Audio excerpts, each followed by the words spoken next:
6 এপিসোডের শুরুতেই আমরা দেখতে পাই খাংতেমো হচ্ছে সিনহারিকে নিয়ে পুলিশ স্টেশনে চলে যায়, যেখানে জিনিয়াংসি ছিল এবং সিনহারি গিয়ে জিনিয়াংসিকে জড়িয়ে ধরে। তখন জিনিয়াংসি ও সিনহারিকে একজন লেডি কনস্টেবল ডাকে। তারা যখন যায়, তারা ক্যামেরা চেক করে দেখতে পায় যে তাদের দুই বান্ধবীর ফুটেজও সেই ক্যামেরাতে রয়েছে, আর একটা ক্যামেরা এখনো পুলিশের হাত পর্যন্ত আসে নাই। জিনিয়াংসি জিজ্ঞেস করে যে ওর শাস্তি কি হবে। তখন পুলিশ বলে যে আমাদের লতে তো সেরকম কোনো শাস্তি লেখা নেই, এর জন্য শুধু জরিমানা লেখা আছে। আর এই কথা শুনে তো সিনহারি এবং জিনিয়াংসি এর একটু রাগ হয়। এরপরে তারা দুইজন এখান থেকে চলে যায়, আর এখানে খাংতেমু ও সাংহনও চলে যায়। খাংতেমু এই ব্যাপারটা জানতে পারে। আমরা দেখতে পাই পরের দিন হচ্ছে খাংতেমু তার নিজস্ব লোক দিয়ে নেইবারকে, এই বেয়াদব নেইবারকে ধরে আনে, এবং এখানে সাংহনও ছিল।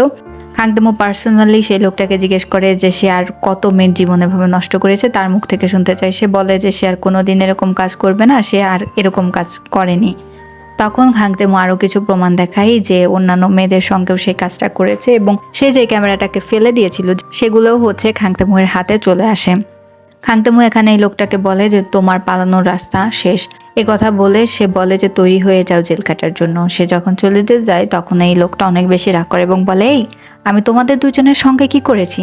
আমি তো যা করেছি ওই দুই মেয়ের সঙ্গে করেছি, ওদের সঙ্গে তোমাদের সম্পর্ক কি? তখন খাংতেমু ঘুরে কোনো জবাব না দিয়ে বলে যে তুমি ভুল লোকের সঙ্গে পাঙ্গা নিয়ে ফেলেছো। এ কথা বলে সাংহন ও খাংতেমু এখান থেকে বের হয়ে যায়। এখানে আমরা দেখতে পাই সাংহন হচ্ছে খাংতেমুকে জিজ্ঞেস করে যে তুমি এই ব্যাপারটা তো পার্সোনালি কেন নিলে? তখন খাংতেমু বলে যে কিছু কিছু ব্যাপার পার্সোনালি নিতে হয়। আমরা এদিকে দেখতে পাই অফিসে সে একজন এমপ্লয়ি যার সঙ্গে কিনা সিনহারিও ছিল। সিনহারি তো এখনো জানে না যে খাংতেমু হচ্ছে তার রিয়েল আইডেন্টিটি জেনে গিয়েছে। খাংতেমুকে দেখতেই সে এখান থেকে লুকিয়ে যায়। আমরা দেখতে পাই যে খাংতেমু হচ্ছে যখন সিনহারির কে খুঁজতে যায় তখন সে বুঝতে পেরে যায় যে সিনহারি হচ্ছে টেবিলের নিচে লুকিয়ে আছে, তার সামনে আসবে না বলে। খাংতেমু আর কোনো কথা বলে না, তাকে ফোন দেয় এবং জিজ্ঞেস করে যে সে কোথায়। তখন সিনহারি বলে যে সে কাজে আছে, এরপরে ফোন কাট করে দেয়। এরপরে আমরা দেখতে পাই খাংতেমুকে যে কিনা একটা জুয়েলারি শপে যায়, সেখানে গিয়ে সে একটা চেন এবং একটা পেন্ডেন্ট কেনে। তখন সাংহন বলে এটা দিয়ে তুমি কি করবে? তখন খাংতেমু বলে যে আমার ফিলিংসটা যেহেতু সত্যি সত্যি সিনহারির জন্য ডেভেলপ হয়েছে, সো আমি এই ফেক রিলেশনশিপটাকে একটা রিয়েল রিলেশনশিপে পরিণত করতে চাই। এরপরে আমরা দেখতে পাই খাংতেমু হচ্ছে সিনহারিকে একটা রেস্টুরেন্টে ডাকে। সেখানে হচ্ছে সিনহারি আসে এবং আজকে সে জানতে পেরে যায় যে খাংতেমু হচ্ছে তার রিয়েল আইডেন্টিটি জেনে গিয়েছে। এখানে সিনহারি হচ্ছে একটা ডকুমেন্ট নিয়ে আসছিল একটা প্রজেক্টের, আর একটা রেজিগনেশন লেটার নিয়ে আসছিল। সে রেজিগনেশন লেটার এবং সেই প্রজেক্টটা দিয়ে খাংতেমুকে বলে, বস আমি জানি আমি যা করেছি ভুল করেছি, কিন্তু আপনার কাছে এখন দুইটা উপায় আছে। এক, আপনি আমাকে পার্সোনাল জিনিসের জন্য এই রেজিগনেশন লেটারটা অ্যাকসেপ্ট করে আমাকে অফিস থেকে বের করে দিতে পারেন, আর দুই হচ্ছে পার্সোনাল সাইড একদিকে রেখে আমি অনেক ভালো একজন এমপ্লয়ি, এই প্রজেক্টটাতে আমি কাজ করছি, এর জন্য আমাকে সিলেক্ট করতে পারেন। এবার চয়েস আপনার কাছে। মূলত এখানে খাংতেমু ভেবেছিল যে আজকে সিনহারিকে সত্যি সত্যি প্রপোজ করবে, তার জন্য সকল কেক টেকও সে তৈরি করেছিল। সিনহারি যখন এই কথা বলে সেই লোকগুলো কেক টেক নিয়ে গিয়ে আসছিল, তখন খাংতেমু ইশারা দিয়ে তাদেরকে এখান থেকে চলে যেতে বলে এবং আজকে আর খাংতেমু সিনহারিকে প্রপোজ করে না। এরপরে সিনহারি বলে আচ্ছা বস কোনো তাড়া নেই, আপনি একটু ভেবে দেখুন, আমি এখন যাচ্ছি। এই কথা বলে সিনহারি এখান থেকে চলে যায়। খাংতেমু যখন বাসায় এসে ফ্রেশ হয় তখন হচ্ছে সাংহন তার কাছে আসে। সাংহনকে এসে সব কথা বললে সাংহন বলে তোর ওর প্রতি ইমোশন ডেভেলপ হয়েছে, বাট ওর তো নাও হতে পারে, ওকে একটু সময় দে। খাংতেমু বলে যে হ্যাঁ তুই ঠিকই বলেছিস, আমাকে আস্তে আস্তে এগোতে হবে। এদিকে আমাদেরকে সিনহারিকে দেখানো হয় সে ভাবছিল যে কি হবে। এখন তার কাছে কল আসে মিনিওয়ের রেস্টুরেন্টে, তাকে ইনভাইট করা হয়। সে সেখানে যায়। সেখানে সে জিনিয়াংসির সঙ্গে গিয়েছিল, আর তাদের পুরনো কিছু ক্লাসমেটও সেখানে আসছিল। তারা সবাই মিলে এখানে আজকে লাঞ্চ করছিল।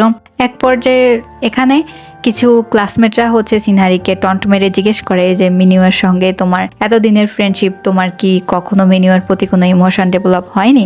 এই কথাটা শুনে বেস্ট ফ্রেন্ড জিনিয়াংসি এর একটু লাগে। তখন জিনিয়াংসি তাদেরকে উদ্দেশ্যে বলে যে কেন ওর মন খারাপ হবে কেন, আর ওর ইমোশন বিল্ড আপও হবে কেন? কারণ আমাদের সিনহারির তো অনেক বড় লোক একজন বিলিয়নিয়ার বয়ফ্রেন্ড আছে, যে কিনা অনেক লম্বা, অনেক বেশি সুন্দর দেখতে। তাকে দেখলে তোমরা সবাই একদম শকড হয়ে যাবে। তখন ক্লাসমেটরা বলে না আমরা তো অন্য কিছুই ভেবেছিলাম। তখন জিনিয়াংসিকে বারবারই সিনহারি চুপ করতে বলছিল। জিনিয়াংসি বলে যে তোমরা আসলে অবাক হয়ে যাবে, একদিন তোমাকে আমি সিনহারির বয়ফ্রেন্ডের সঙ্গে পরিচয় করিয়ে দেব। আর তখনই সেখানে হচ্ছে মিনিউ চলে আসে, যে কিনা খাবার আনতে গিয়েছিল। এই কথাটা শুনে মিনিউ তখন সিনহারিকে জিজ্ঞেস করে ওই ছেলেটাই না যাকে নিয়ে তুমি কনসার্টে গিয়েছিলে। সিনহারি কিছু বলার আগেই জিনিয়াংসি বলে যে হ্যাঁ ওই ছেলেটাই, ওইটাই হচ্ছে ওর নিউ বয়ফ্রেন্ড। আর এখানে মিনিওর মুখটা একটু ফ্যাকাশে হয়ে যায়। এখানে ওর গার্লফ্রেন্ড তো ওর সাথে বেশি চিপকাচিপকি করছিল, এর নাম হচ্ছে ইউরা। ইউরা বলে হ্যাঁ ওর রিলেশনশিপ আছে, থাকলেই ভালো। আর ও তখন লক্ষ্য করে যে যখন সিনহারির বয়ফ্রেন্ডের কথা ওর বয়ফ্রেন্ড মিনিউ শুনে তখন ওর বয়ফ্রেন্ডের মুখটা একটু ফ্যাকাশে হয়ে যায়, তখন ইউরার মুখটাও একটু ফ্যাকাশে হয়ে যায়। এবার আমরা দেখতে পাই সিনহারি ও জিনিয়াংসিকে। সিনহারি এখানে হাঁটতে হাঁটতে জিনিয়াংসিকে বলে জিনিয়াংসি তুই এটা কি করেছিস আজকে? তখন জিনিয়াংসি বলে চুপ কর তো, যা করার ঠিকই করেছি, ওরা তোকে নিয়ে এভাবে কথা কেন বলবে? সিনহারি বলে আমার এরকম বিলিয়নিয়ার বয়ফ্রেন্ড কোত্থেকে আসলো? জিনিয়াংসি বলে কেন, খাংতেমু আছে না? জিনিয়াংসি বলে দেখ তুই খাংতেমুকে অনেক বেশি হেল্প করেছিস, সো ফ্রেন্ডদেরকে টিট দিতে তুই যদি খাংতেমুকে বলিস ও এতটাও খারাপ লোক না, ও তোকে নিশ্চয়ই হেল্প করবে, এবার চুপচাপ আমার সঙ্গে হাঁট। এরপরে সিনহারির বাসায় চলে যায়। আর আমরা দেখতে পাই হচ্ছে জিনিয়াংসি ওর বাসার উদ্দেশ্যে যাবে, বাট ওর ওয়াশরুম চাপে, ওর হচ্ছে অনেক বেশি টয়লেটে যাওয়ার প্রয়োজন হয়। ও যখন টয়লেটে যায় তখন ও চারপাশে সেই ক্যামেরার দৃশ্যগুলো ওর চোখে ভেসে ওঠে, এবং যার জন্য জিনিয়াংসি বেচারি পাবলিক ওয়াশরুমে এখন যেতে পারে না। ওর একটা ট্রমা কাজ করে ওই ইনসিডেন্টের পর থেকে। পরদিন সকালের সিন আমাদেরকে দেখানো হয় যেখানে সিনহারি অফিসে যায় এবং সে ফার্স্টেই যায় হচ্ছে খাংতেমুয়ের কেবিনে। খাংতেমু তখন তাকে ভেতরে আসতে বলে এবং সিনহারি জিজ্ঞেস করে যে বস আপনি কি ডিসাইড করলেন?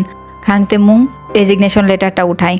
তখন সিনহারি ঘাবড়ে যায়। খাংতেমু রেজিগনেশন লেটারটা টুকরো টুকরো করে ছিঁড়ে ফেলে দেয় এবং বলে যে তুমি অনেক ভালো একজন এমপ্লয়ি, আর আমি কখনোই এটা কল্পনাতেও আনি নাই যে আমার পার্সোনাল কোনো ব্যাপারের জন্য আমি কোনো এমপ্লয়িকে আমার অফিস থেকে বের করে দেবো, তাই নতুন প্রজেক্টে কাজে লেগে যাও।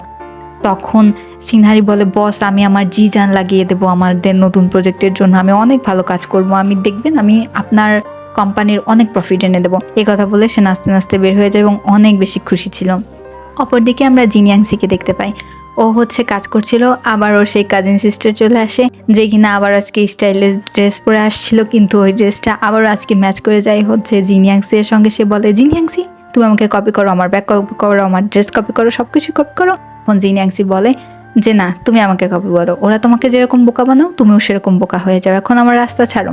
আর আমরা এখানে জিনিয়াংসিকে দেখতে পাই যে ও কম কম পানি খাচ্ছিল যাতে হচ্ছে ওর ওয়াশরুমে যাওয়া না লাগে।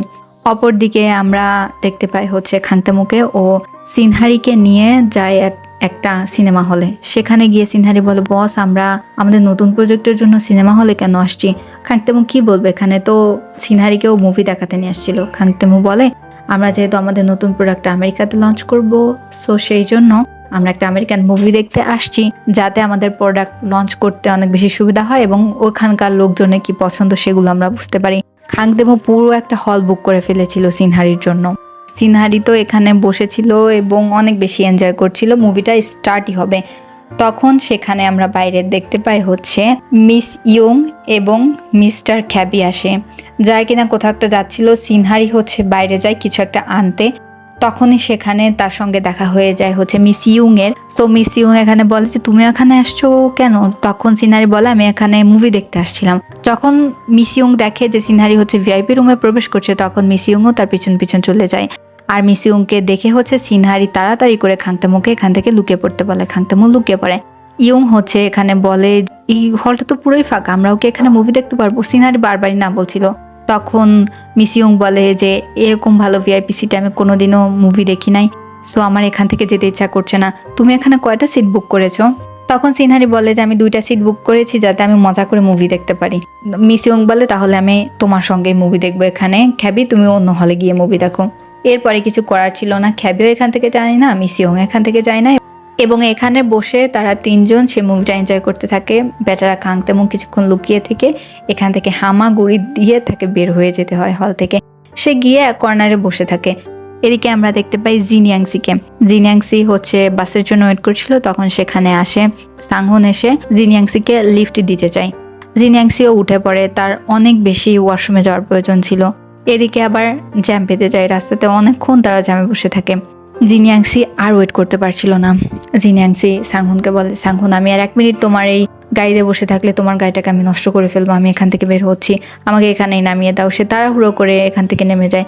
সাংহুন ভাবে যে জিনিয়াংসি এর কি হয়েছে, ও জিনিয়াংসি এর পেছনে যেতে থাকে।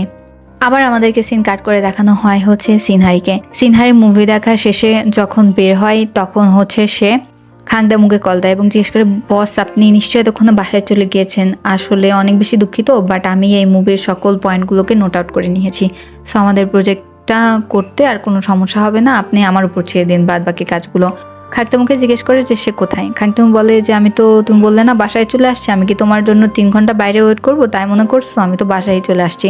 কিন্তু বেচারা খাংতামুকে আমরা দেখতে পাই সে হচ্ছে পাশেই একটা দোলনাতে বসেছিল। যাই হোক, আমাদেরকে আবারও দেখানো হয় হচ্ছে জিনিয়াংসিকে। জিনিয়াংসি এখান থেকে নেমে পাবলিক ওয়াশরুমে চলে যায়, কিন্তু ওয়াশরুমের গেট কিছুতেই খুলছিল না। সে বারবারই কোথাও ছিল, বাট ওয়াশরুমের গেট তো খুলছিলই না। তখন সেখানে চলে আসে সাংওন এবং বলে, জিনিয়াংসি তুমি সরো, আমি দেখছি। একথা বলে সে ওয়াশরুমের গেটটাকে লাথি দিয়ে খুলে দেয় এবং সে জিনিয়াংসিকে ভেতরে প্রবেশ করতে সাহায্য করে। বাইরে অনেকক্ষণ সাংহন দাঁড়িয়ে থাকে। এরপরে আমরা দেখতে পাই জিনিয়াংসি হচ্ছে ভেতর থেকে অনেক লজ্জা পাচ্ছিল, বলে যে তুমি প্লিজ এখান থেকে চলে যাও। সাংহন বলে যেটা কোনো ব্যাপারই না। জিনিয়াংসিকে দেখতে পাই সে বাসায় আসে এবং অনেক বেশি লজ্জা পাচ্ছিল। সে বলে যে আজকে আমি এটা কি করলাম, আমি আমার ট্রমার জন্য ওয়াশরুমে যেতে পারছিলাম না, আর আমি আমার ক্রাশের সামনে এটা কি করলাম, আমি আর কখনো আমার ক্রাশের সামনে যেতে পারবো না।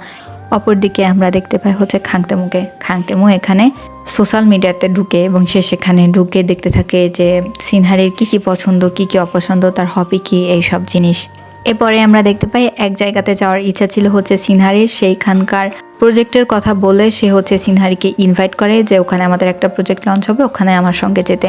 সিনহারিও রাজি হয়ে যায়। সিনহারিকে আমরা দেখতে পাই সে রেডি হয়ে দাঁড়িয়েছিল হচ্ছে খাংতেমুর জন্য। খাংতেমু অনেক সুন্দর হ্যান্ডসাম একটা গেট আপ দিয়ে এখানে আসে।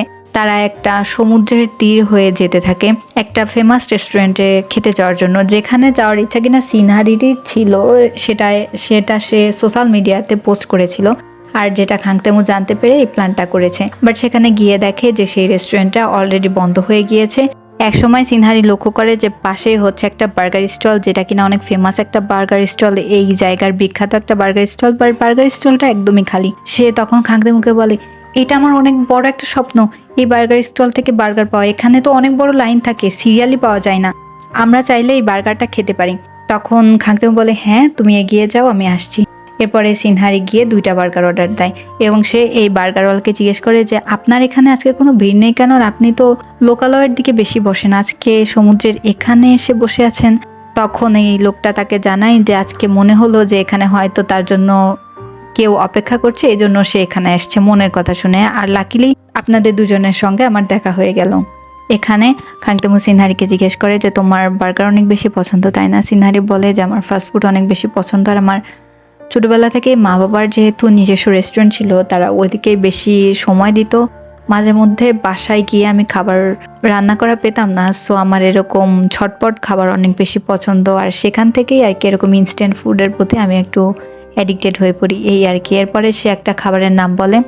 সে বলে যে আপনি তো এই প্রজেক্টে কাজ করছেন, আর এই প্রজেক্টের জন্য আমি এত বেশি খুশি, কারণ আমি চাই যে আমার মতো ছোটবেলাতেও যেন মানুষের ছোট ছোট মেমোরি থাকে খাবার নিয়ে। খাংতেমু যখন এখান থেকে উঠে যায় তখন ওই বার্গার ওনারের কাছে যায় পেমেন্ট করতে। সেই বার্গার ওনার বলে, আপনি তো আমাকে এখানে রেডি থাকতে বলেছিলেন, আর খাংতেমুকে জিজ্ঞেস করে আপনি এটা ম্যামকে কেন জানাতে দিলেন না, তাহলে হয়তো উনি আরেকটু বেশি খুশি হতো। খাংতেমু বলে, আমি চাই যে অনুভব করুক যে খুশিটা শুধু ওর, আমার জন্য প্রাপ্ত, আমার জন্য পাওয়া খুশি না। আমরা এদিকে দেখতে পাই হচ্ছে জিনিয়াংসিকে। সে আবার ওই রেস্টুরেন্টে আসছিল খাওয়ার জন্য, তখন সেখানে চলে আসে আবার সাংহন খাওয়ার জন্য, আবার তারা দুইজন এক টেবিলেই পড়ে। আমরা দেখতে পাই তখন জিনিয়াংসি কিছু ড্রিঙ্কস অর্ডার দেয়, সে একটার পর একটা বোতল খালি করতে থাকে। জিনিয়াংসি টাল্লি হয়ে যায় এবং সে সাংহনের দিকে তাকিয়ে বলে, তুমি জানো আমি কত বড় ইম্বারাস ফিল করেছি সেদিন তোমার সামনে ওয়াশরুমে গিয়ে। এ কথা বলে সেখান থেকে চলে যেতে থাকে, ঠিকভাবে হাঁটতেও পারছিল না জিনিয়াংসি। সাংহন তার পেছনে যেতে থাকে এবং তাকে গিয়ে এক পর্যায়ে ধরে এবং বলে যে নিজেকে শান্ত করো, এটা কোনোই ব্যাপার না। এরপরে আমরা দেখতে পাই যে সাংহনের চোখ দেখে মনে হচ্ছিল সেও জিনিয়াংসিকে পছন্দ করে। জিনিয়াংসি গিয়ে সাংহনকে কিস করে দেয়, আর আমরা দেখতে পাই সাংহন ও জিনিয়াংসিকে জড়িয়ে ধরে কিস করতে থাকে। আর এখানেই এই সিনটা কাট হয়ে আমাদেরকে আবার লাভবার্ডসকে দেখানো হয় খাংতেমু এবং সিনহারিকে। খাংতেমু ড্রাইভ করছিল এবং সিনহারি বসেছিল। অনেক দূর যাওয়ার পরে বৃষ্টি চলে আসে এবং আমরা দেখতে পাই যে খাংতেমু অদ্ভুত বিহেভ করতে থাকে।